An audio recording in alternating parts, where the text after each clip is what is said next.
Well, I'd love to thank the Red Cross for this recognition, and thank you, Fire Chief Bruce Clark, for the nomination. I am just touched and honored that I was chosen for this award, and it's very surprising. You know, in 1966, I was a student at Cabrillo College. And they had a unique program there called Police Science, and it was brought to the college by a man named Gene Wright, who came from Fresno, actually. And he just created such a unique experience. We were students, but we were also paid police officers for the college.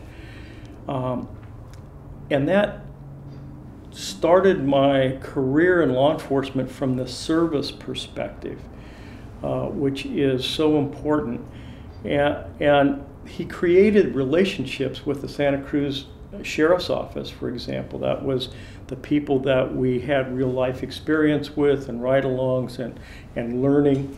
And he created internships with the District Attorney's Office at that time. So by the time, you know, and concurrently I was with the United States Army Reserve Military Police, which wasn't exactly the most service-oriented law enforcement agency, but it did give me an interesting perspective in how policing helps individuals and how we help the community in terms of either reducing crime or apprehending those that victimize others.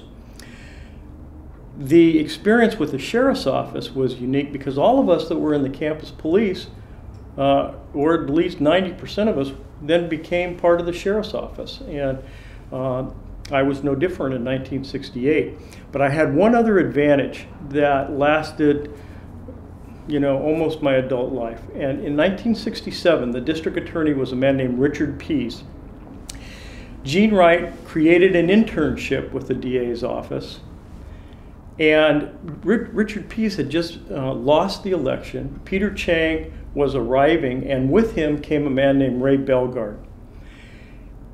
And he immediately started to have me do hour after hour of interviews with paternity cases, child support cases.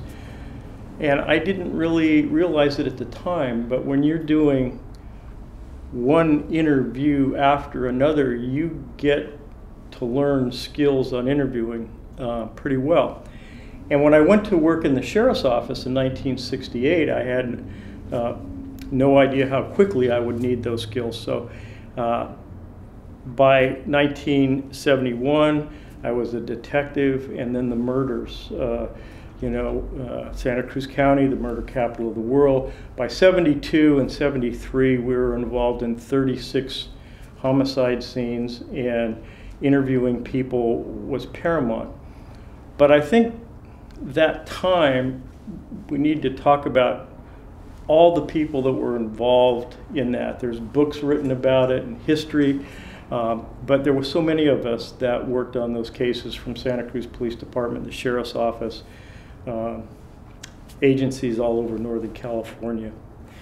So I've been very blessed in working with so many people that really, you know, they deserve probably more of the credit than I do.